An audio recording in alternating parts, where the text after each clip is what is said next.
By the time the sun dipped below the ocean's edge, they had already broken every rule. No adults, no cell phones, no curfew. It was the kind of summer night you remember for the rest of your life. Warm breeze, salty air, the fire pit crackling behind a row of weather-worn beach chairs. 5 of them, all 17.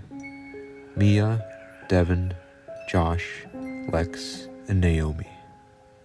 Best friends since middle school. Their last summer before graduation. They picked the stretch of beach that didn't appear on most maps, hidden behind dunes and a cracked wooden fence that read, "Private, keep out."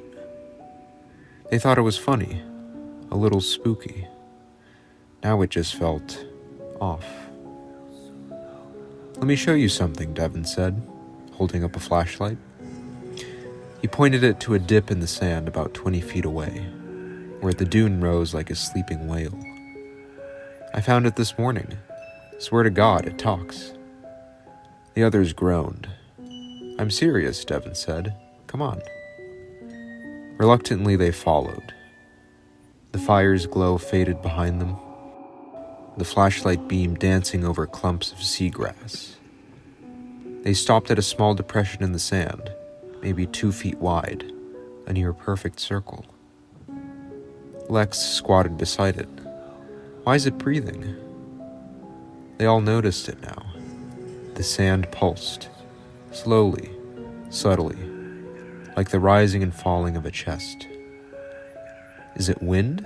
Naomi asked. "No wind," Mia whispered. The air was still. Even the waves had quieted.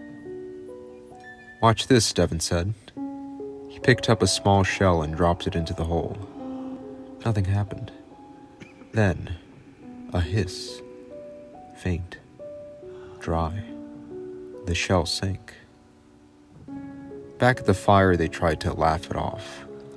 Openings in the sand, tide patterns, some kind of buried crab colony. Logical explanations. "I'll sleep next to it," Devin said, puffing his chest.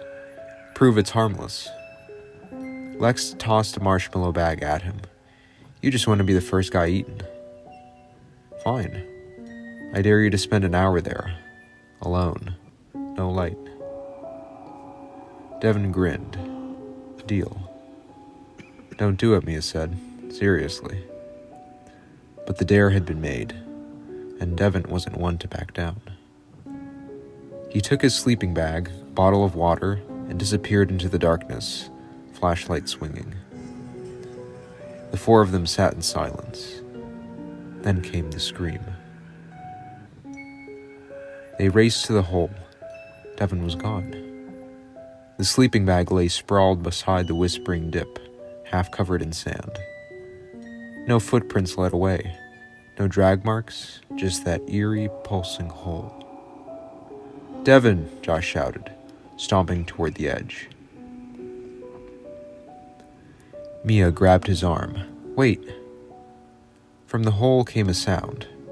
Not the hiss, but a voice. It was Devin. They knelt by the hole, faces lit by Josh's phone flashlight. The sand moved faster now, agitated, like it was breathing too hard. "Are you underground?" Naomi called.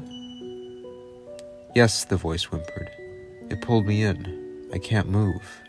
It's dark." Lex reached in and screamed. Something grabbed her wrist. They all pulled, yanking her back. Her hand came loose, shaking. "Was that Devin?" Mia asked. Lex shook her head. That wasn't his hand. They debated calling for help, but none of their phones had service. They waited until sunrise. The 4 of them huddled together around the dying fire, staring at the dunes. At some point, Josh dozed off. When he woke, Lex was gone. "Mia? Naomi?" The fire was out. The sky was a deep gray blue, pre-dawn. He stood up and saw the footprints. They were Lex's, leading back toward the hole. It was larger now, maybe 3 feet wide. The sand around it churned slowly, constantly. A whirlpool of dry earth. Lex's shoes stuck out near the edge. Just a heel. Josh grabbed it and pulled. It didn't budge. "Lex!" he shouted. The shoe twitched. Josh fell backward. From beneath the sand came a chorus of whispers. Too many voices, familiar and not. "Help. It's warm down here. Don't let go. We're not alone." He sprinted back toward the fire. The sun was rising, pink streaks over the horizon. Mia and Naomi were waiting. "She went back?" Mia asked. "Are you serious?" "She didn't come to wake us," Naomi muttered. Josh nodded. "I tried to pull her out." Naomi said what they were all thinking. "It doesn't want us to leave." The realization was slow, terrifying. The tide hadn't moved. The firewood hadn't cooled.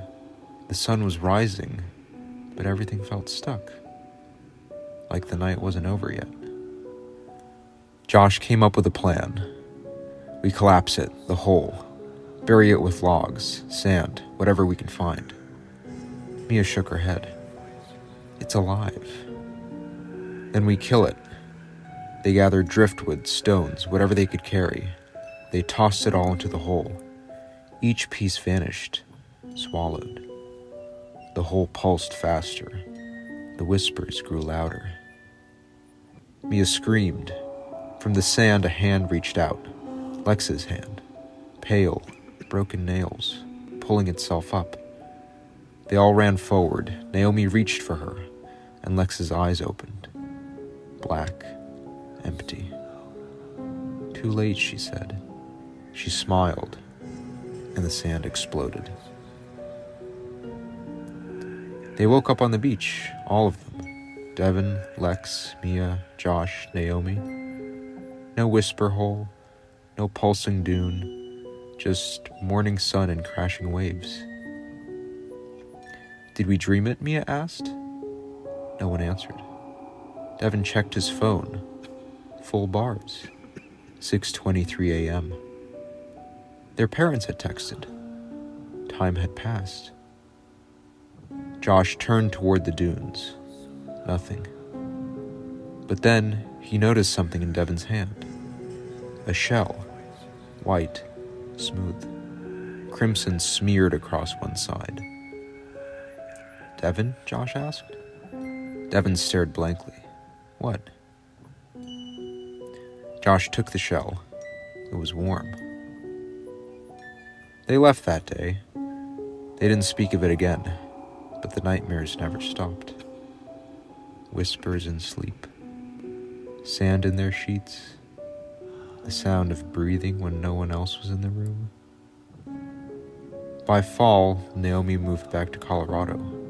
Lex dropped out of school. Devin joined the Navy. Mia got quiet. And Josh stayed behind.